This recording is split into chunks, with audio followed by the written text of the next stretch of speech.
colleagues, this morning I'm joined by my colleagues, the Ministers of Justice, newly minted, Minister Mamoluko Kubai, and Minister of Home Affairs, Dr. Schreiber, and the Directors General of Home Affairs, Mr. Tommy Makone, and the National Commissioner of Correctional Services, Mr.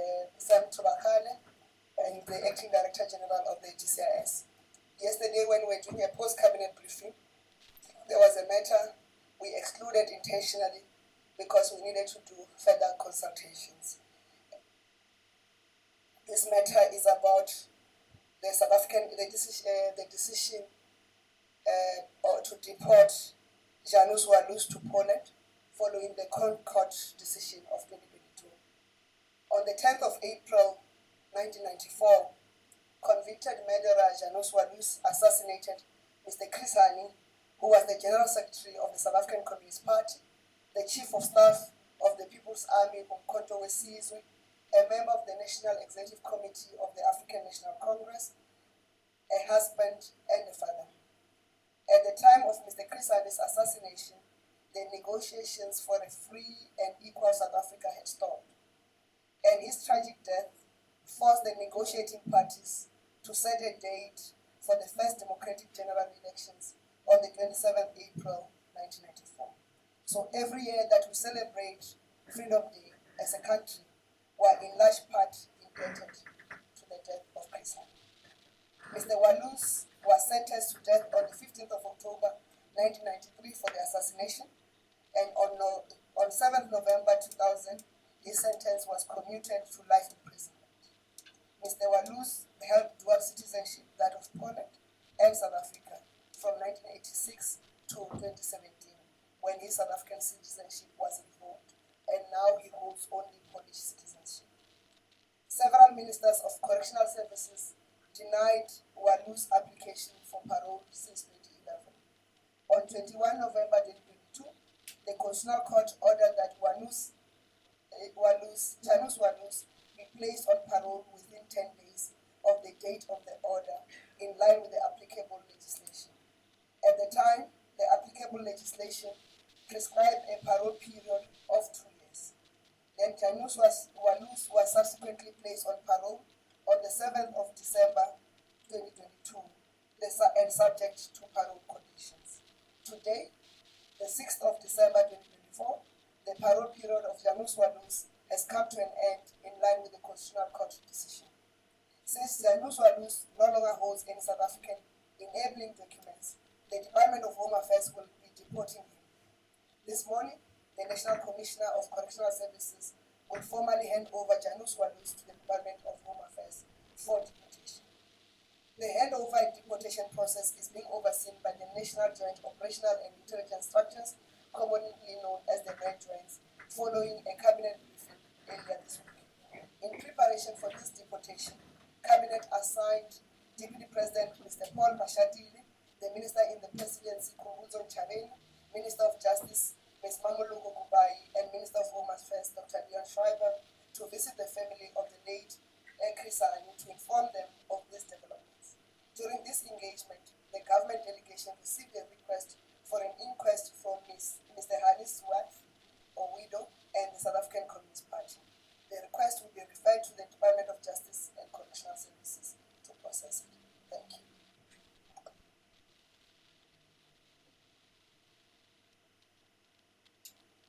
Thank you very much, Minister, for the statement. Colleagues, let me open first for questions in the press room, and later on we'll take the questions that are online. Where is the same? Indicate the media house that you come from, and then also introduce yourself. Let me see if we have any hands in the house.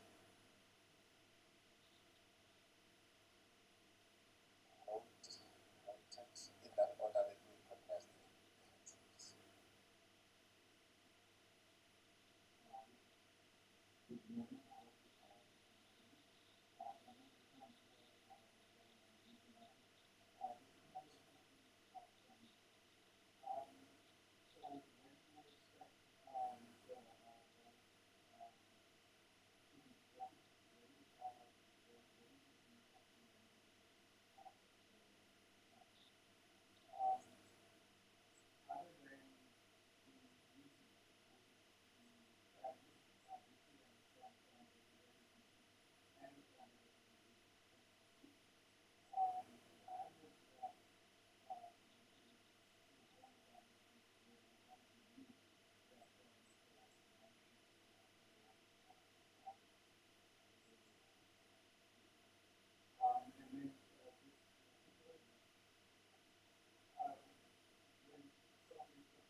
press the red button. Thank you. Thank you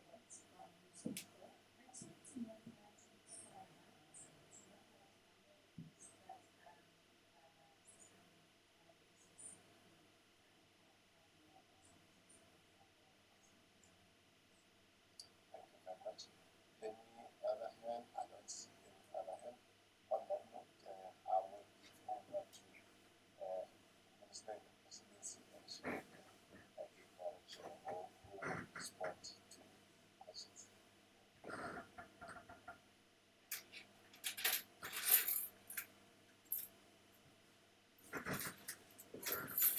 Thank you very much, and good morning from my side as well on what is a difficult day for all of us and for South Africa. Allow me to respond to the first three questions that were asked. We can indicate that the deportation will take place today still, so it is happening on the 6th of December. The question around the meeting, let me indicate from the Home Affairs side that as soon as we were informed about our role here, this issue was immediately taken to first the JCPS cluster and then to the full cabinet meeting which took place on Wednesday. You'll appreciate that Home Affairs comes in at the end of such a process. It's the last phase of this particular constitutional court audit process. And so from the Home Affairs side we can indicate that we've certainly appreciated fully the sensitivity and urgency of this matter, and we acted upon that immediately, including in terms of being part of the delegation to engage with the family once Cabinet had made that indication. Finally, the question around costs was one of the very first things that I queried as well. And I'm happy to report that South African taxpayers, including Mr. Januz Walus, will not be paying for the deportation of this individual. The Polish embassy has indicated that they will do so, and I think that reflects once again the urgency and sensitivity with which Home Affairs is handling this matter to make sure that we make the best of a very difficult situation, at least in terms of the administrative and other processing matters that are required of us.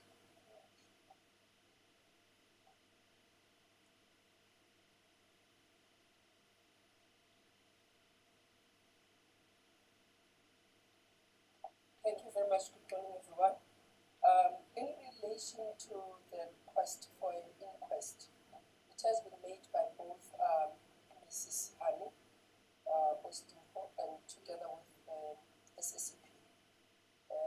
And what the process will be is that we will definitely engage with them because this was made when we met with them. So we'll take the process, look at the legal framework, and because they believe that there's evidence that could have led to a different conclusion. There are things that they believe were not looked into that they shared with us in the meeting.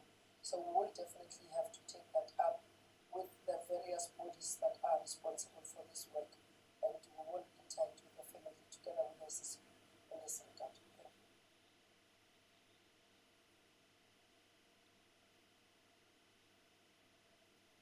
Thank you, Ministers of Home Affairs and Justice. Let me check if we have any questions online. Janana? Do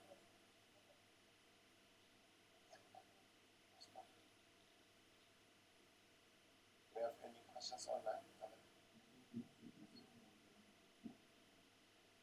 Thank you very much. This is the statement that the witness has clarified very clear. And thank you very much. Given that Minister, you have the statement, with also the absence of any follow-up questions, give you a platform also to round up the briefing. And for those who request one-on-ones, different MLOs of the ministers are here, we will approach them to arrange the one-on-ones if necessary. Minister. Do you have any follow-up? What did I attempt to?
the pain of losing a loved one, more especially in a manner that it was so horrendous, so planned, meticulous, and also the rationale in which the case was conducted.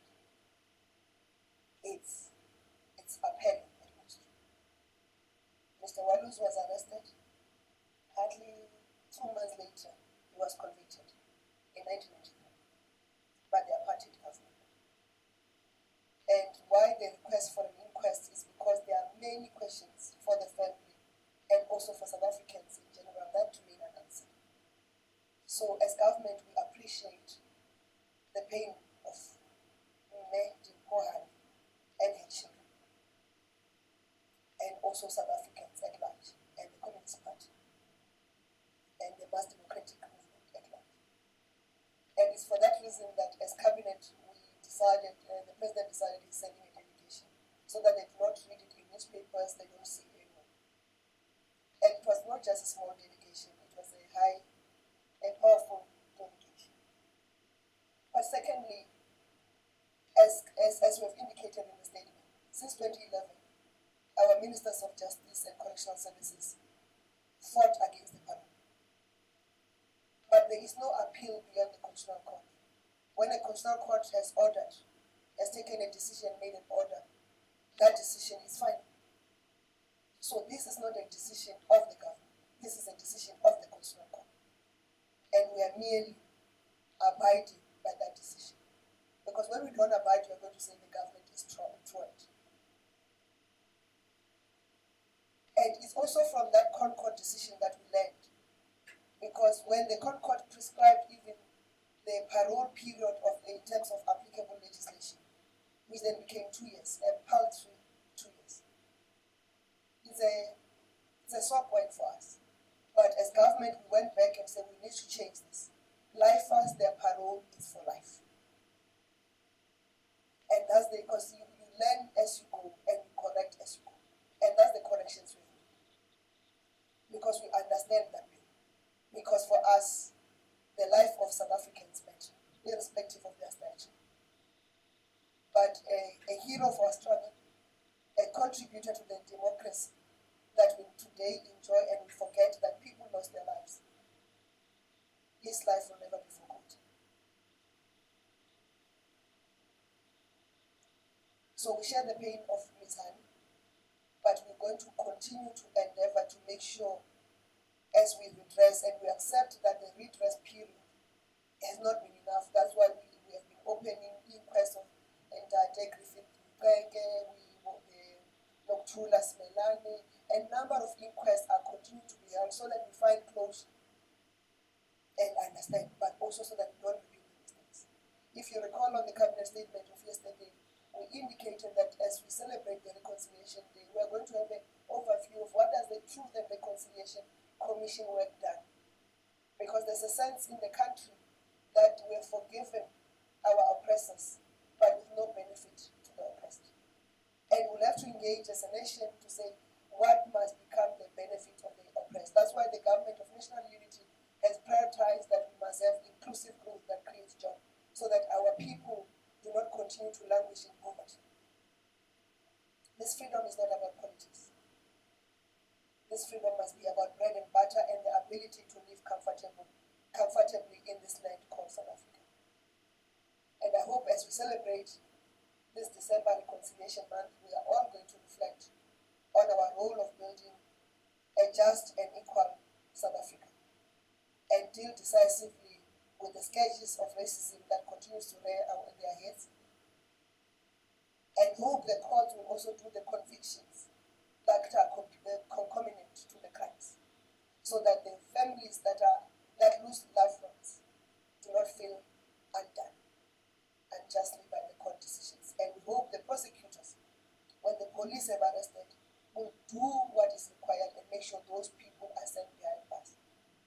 That's why we are also amending we mentioned yesterday the omnibus bill that we're taking to Parliament from the Department of Justice, because we are amending administrative of justice matters, including dealing with bail.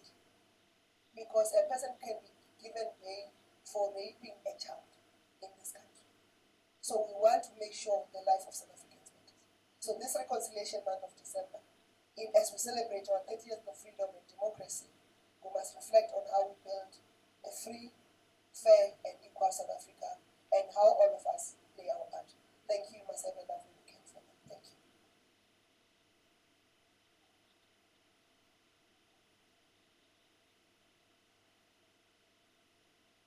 Just Minister, you have activated the pot of hands. I'm not sure. I think I have closed the formal session of the questions, but anyway, we are not closing out.